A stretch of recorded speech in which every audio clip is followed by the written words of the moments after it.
Сайн байна уу өдрийн мэнд Баярлагчин подкастын 2 дугаар дугаарыг би та бүхэнд хүргэх гээд бэлэн болсон байна. Өмнөх дугаарыг хэрвээ дурдвал төвшин жаргал оролцсон бидэд дулаалгын материал ялангуяа XPS хөөсний талаар ярилцсан.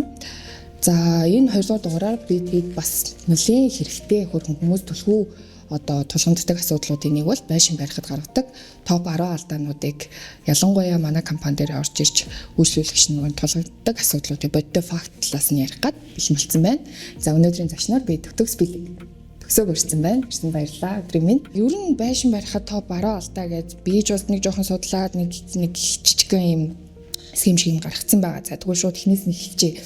Ер нь одоо та дээр ирээд үйлчлүүлэхтэй хүмүүс орж ирэхтэй одоо ингээд бэлэн одоо тий албан ёсны мэргэжлийн автокад зурагтай зураг төсөлтэй ингээд орж ирдэг үү ер нь. За ер нь бол дийлэн хөгжлөвч маань тийм зураггүй орж ирдэг. Тэгээ ерөнхий зураг яагаад шаардлагатай гэвэл одоо наривчилсан бид нэр одоо бараа материалынхаа хэм хэмжээг нь гаргаж өгөх шаардлагатай гэдэг болохоор дараа нь одоо их хэмжээгээр эсвэл бага хэмжээг авах бас сэргийлэх тэгштэй бидний ажлыг ерөнхийдөө хөнгөж өгч байгаа гэсэн. Тэгэхээр ямар ч одоо мэргэжлийн зураг төсөлгүй за нэг 8-8-тэй 18-тэй байшин барих гэж байна гэж ороод ирдэг байна шүү дээ. Ер нь тэгж их хүмүүс орж ирдэг. За энэс тооцооллын алдаа гарч ирдэг байна.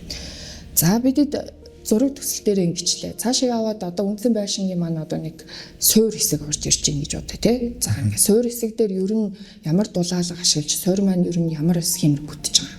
За суурьнд бол XPS буюу пенополистирол хөөс ашиглах хэрэгтэй байдаг. Тэгээ яагаад гэвэл пенополистирол хөөс нь өөрөө дац болон уснаас хамгаалах чанарууд тэ хамгийн сайн тийм чанар агуулсан дулаалгын материал гэж үздэг болчих. Тэгээ одоо XPS тогтоохтой хийхдээ ер нь яа тэгээ одоо зөвхөн ганцхан XPS мал дээр ус чигнээс хамгаалах юм уу эсвэл давхар материал ашиглах уу? Давхар суурай бол ер нь заавал праймер бол мастикаар нэг үе одоо тал нь явах хэвээр бетон хамгаалж хамгаалж ус чигнээс хамгаалж тэр төрхлөхийн хараас XPS хөөсөө явах хэвээр байдаг. За тэгээ нөгөө суур маань ингээд нэг юм хучигдаад те ингээд булагдаад хэсэж байгаа хэсэг дээр бас дахиад нэг юм материал ашиглах уу XPS дээр. Тэ XPS-ний гадуур бол заавал пластиквард буюу одоо товроттой мембран гэж ярьдаг. Тэр материалыг бол заавал ашиглах хэрэгтэй. XPS хөөс нь өөрөө нэг цэг ачаал дээр одоо дац хүлээж авч чаддаг болохоор одоо жижиг сажиг чулуу одоо шороонод ороод тэр материалыг гэмтээгээд тэр завсраар нь одоо чийг шороо өдр орох. Магадaltaй товроттой материалаа ингээд нэг үлгэн шиг хоччих нь шүү дээ тий тойруулаад. Ерөнхий механик гэмтлээс хамгаалж байгаа. За тэр бол бас нэг шаардлагатай материалуудын нэг байх нь байна. За тэр материал нь өөрөө том юм уу? Ер нь хэмжээ формат нь? Хэмжээний хувьд бол 20 м урт 2 м өртөл. Нэг рулон бараг ингээд нэг байшин бол хангалттай. Өнгийн хувьд бол хонкон. Тэнийг бол 20 кг гарч байна. За ингээд бидэд суураа бэхжүүлчлээ. За суур нь зөв бол байшины зөвч гэдэг нэг тийм үг байдаг ш. За тэгээд суур маань ингээд үндсэн даацаа бид нэр за ус чигнээс хамгаалчлаа. Цаашаа бидэд шалны хэсэг ороод ирлээ. Шалны хэсэг дээр яах? Шалны дулаалган дээр бол ер нь XPS болон эрдэс зүүн базаалтай л ашиглаж болно. Үндсэн нөгөө шал нь ямар байхаасаа хийцлээс авах ерөнхий шалнд гэхдээ XPS-ийг хүмүүс жоохон буруугаар ашиглах гэдэг. За. XPS-н дээр шууд паркет шахаж болох уу гэж аягүй. Тэгэж асууад байдаг шүү дээ. Тий. За үнэхээр л даацтай юм ба шууд дээр нь ингээд шахаж болох уу гэж тэгээд иддэг тий. Түрүүний яг миний хэлсэнчлэг одоо XPS өсч өөр нэг цэг ячаал төсвөргөө материал яг хоо эхний нэг ганц 2 жил ямар ч тийм анзаарах шинжтэйгээр байгаа ч гэсэн тий астаа болохоор тэр чинь суулт өгөөд одоо жишээ нь хүнд одоо зурагт хөрөгч байгаа зүйлстэй юм тий хүн тавилга тавихад зүрүү харах байхгүй шалнаас доошоо суулт өгөх аюултай байна шүү дээ. Давхар паркет дуу чимээ орж тэгээ ерөнхий тий болохгүй. Тэгэхээр одоо нэгэн цутгалтай хийцэн. Манайхан ч тэгж орж ирээд байдаг. Нэгэн цутгалтай хийцээ. Одоо шалаа хийх гээд байна. Шалаа дулаалах хэрэгтэй байсан байна. За тэгвэл ингээд нэгэн цутгалтай хийцэн болвол ямар арга хэмжээ авах юм? Тэгвэл одоо дулаалмаар байдаг. За тэгвэл дахиад дай зангидаад арам зангидаад тэр завсраараа дулаалгын материал одоо ямар ч дулаал. Тэгвэл ийм кресттэй эсвүүдээр цэгээ ачаална нөгөө хөөсөн дээрээ биш арамнууд дээрээ. За ийм арга хэмжээ. Тэгэхээр хоёр хэсэг. Нэг бол зүтгэлтэй хийх хэрэгтэй байх нь, нэг бол арамаа зангидах хэрэгтэй. За ингээд бид дээр нь паркетаа тавиал тэгээд шууд паркетаа тавьчихгаа. Одоо бас нэг дуу чимээ бас л нэг зөөлөвч юу ашиглах хэрэгтэй байна. Тэ одоо паркет ч өөрөө нэгт шууд бетонтой өрүүлцвэл одоо хүүтэн гişж явахад тий жиндэн давхар дуу чимээ бас нэг сайн хамгаалалттай нэвтрүүлгүй. Тийм болохоор ер нь жирвч буюу бас давхарны хөөсөн зэрэг материал шилжих хэрэгтэй. Маад дээр болохоор Pinaplex подложка буюу одоо яг ламинат шал болон паркетын шалан зориулсан тийм жирвчнүүдийг хөдөлтаалж байгаа. Зөвлөвчүүдийг бас л ижлэгийн нөгөө Pinaplex компаниас оруулж ирсэн үндсэн материал нь ч гэсэн боловсруулах байх шүү дээ тий. За ингээд бид гой зураг төсөлтэй байшин дээр үндсэн яг ингээд технологийн дагуу суурай тавьсан. За үндсэн технологийн дагуу бид шалаа тавьчихлаа. За одоо бид нэг арaan босоход одоо нэг ханы одоо манайхны бас их ач холбогдол өгдөг хэсэг байна. Нэг фасадны хэсэг үлдчихэд байна.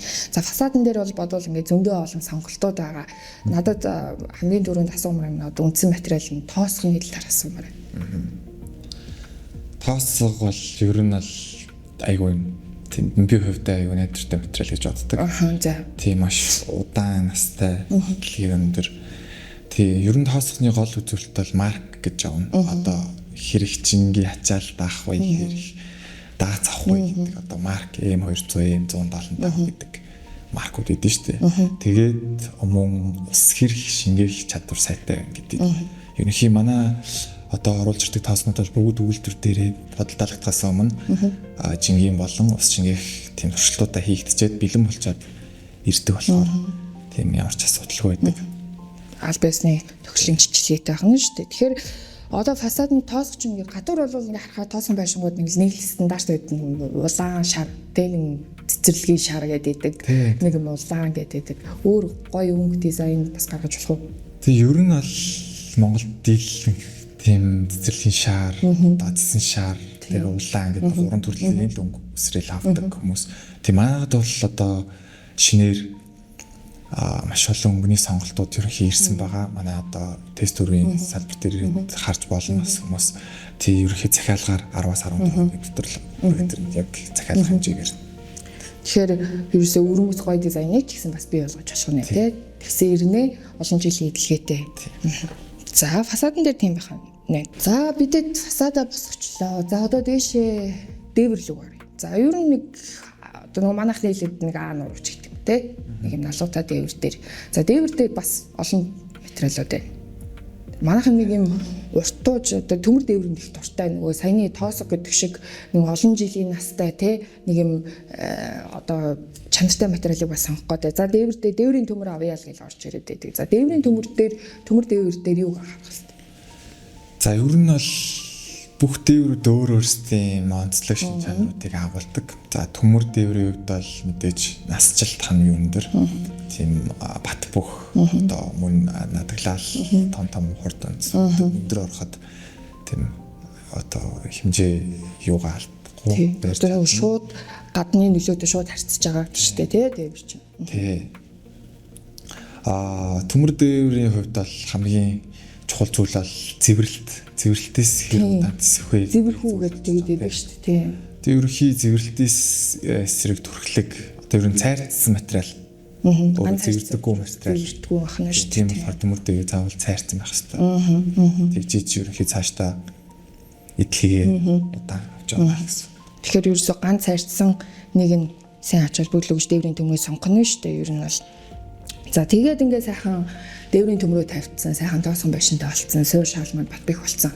За тэгээд ингээд манайхаа орж ирдэг бас нэг юм дээврийн материалаа ингээд хийчлээ, ингээд доороос нь ингээд дулаалга маань ингээд норох гээд байна. Эсвэл ингээд нэг хамгаалтын юм юу байна. Манайхан ч одоо бүр скотч авч явчихдаг. Ер нь тэн дээр ямар хамгаалтын юмнууд ашиглах хэрэгтэй байдаг. Тийм дулаалгын материалыг бол заавал уурчиг сэлчиг хоёроос хамгаалах хэрэгтэй. Тэр хоёр нь ижлэг материал өөрөө хоёр.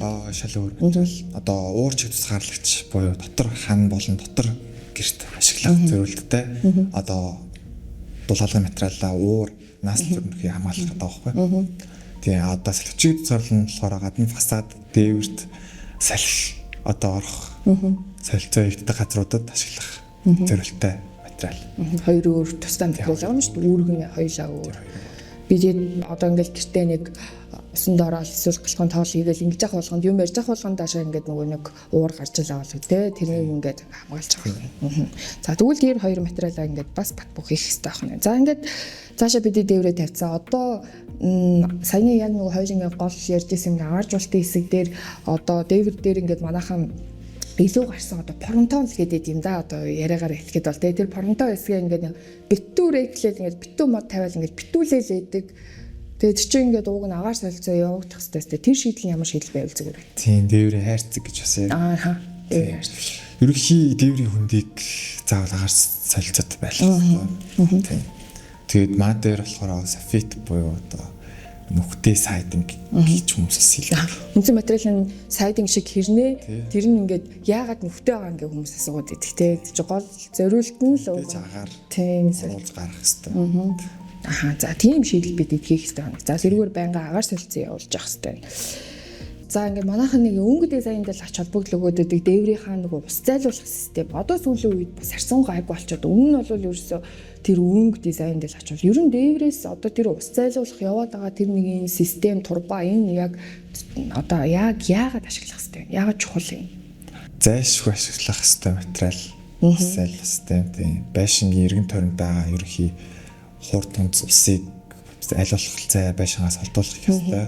Тэгснээр ерөнхий цаашлаад одоо бетон болон суурьнд одоо ямар нэгэн чиг оруулахгүй юм шиг гадагшлуулж байгаа. Ерөнхий материал бетоноо ерөнхий хамгаалах зорилттой. Харин тэгээд идэх байхгүй манайх чинь одоо нэг амар одоо бусад орнууд шиг байнгын бороотой тий хурханцтай орон биш болохлээр нэг хэрэггүй гэж тэгээд байдаг тий. Уг нь бол аюу чухал материал шүү дээ. Одоо бидэд суураа хамгаалчих нь, фасадаа хамгаалчих нь тий. За ингээд ер нь хүмүүс аюу авж байгаа эсвэл тий одоо арай нэг мэдээллийн хувьд бол ингээд тэгээд сонголт байх уу зайлуулах систем тий бага төмөр хуунцар тэгээ өнгөний ерөнхий сонголт байгаа. Тэндээ нь бол бас зэвэрхгүй ганцаарцсан ялгаахгүй. Ер нь албан ёсны одоо амар товчхон ярьж ингээд зөндөл гаргадаг том алдаанууд байгаа байх л та. Гэхдээ ер нь үндсэн байшингээл нэг юм товчхон ярихыг хичээлээ. За тэгээд үндсэн материалуудаа бидэд барилгын материал сонгохдоо одоо нөгөө саяны хоёлаа эргээд зураг төсөл рүүгээ эргээд очие гэж бодоо тань л та. За одоо хэрвээ ингээд зураг төсөлгүй ч юм уу эсвэл одоо мэргэжлийн үнээс зөвлөгөө авахгүй тооцоололгүй ингээд орж ирэхээр энэ материалуудыг одоо борлуулалт менежерд яадаг тооцоолол хийж өгөх тийм. Мэдээж хийж өгнө. Одоо тэр хүний өгсөн хэмжээгээр л бид нар хийж өгч байгаа. Яг өөртөөхөө ашигтай бол ашигтгүй талбай материалдаа тооцоолж хийгээд өгч байна. Тэгээд хаана ашиглахыг энэ бас тий албан ёсны зааж өгнө. Манай борлуулагч одоо бүх материалууд өөрсдийн гарал үүслийн бичиг сертификаттай даалгаддаг тийм. Ерөнхий заавал тийм гарал үүслийн бичигтэй байх ёстой. Ханаас ямар материал авч байгааг мэдэх ёстой юм байна. Тэгэхээр ерөнхий гарал үүслийн бичигтэй байснаар одоо наад зах нь гэхэд ногоон зэлд хамрагдах боломжтой. Тийм шүү дээ. Цаад зах нь гэхэд одоо бараа материалд ямар нэгэн гэмтэл учрлаа одоо үйлдвэрийн баталгаа алдаглаа гэхэд эргүүлээ холбогдох газартай байх хэрэгтэй. Буух эзэн буцах хэрэгтэй. За баярлалаа төгсөө. Одоо дараагийн подкаст нь ч юм уу те одоо ер нь та ярилцмаар байгаа, сонирхож байгаа, эсвэл мэдээлэл авмаар байгаас ямар нэгэн сэдвүүд ч юм уу асуулт санаанууд байл доор комент хэсэгт бидэд үлдээгээрэй. Бидэд шууд хариулъя. Байшин барина гэдэг бол бэлэн хувцс өмсөх эсвэл нэг бэлэн шууд бараа бүтээгдэхүүн авах биш. Зааварчилгаатай зөв стандартын дагуу барьж иж хүсэж байгаа бид нар үр дүндээ хүрэх учраас энэхүү подкаст маань та бүхэнд бас тодорхой хэмжээний хувь нэмэр хэрэг болно гэж би найдаж байна. Баярлалаа.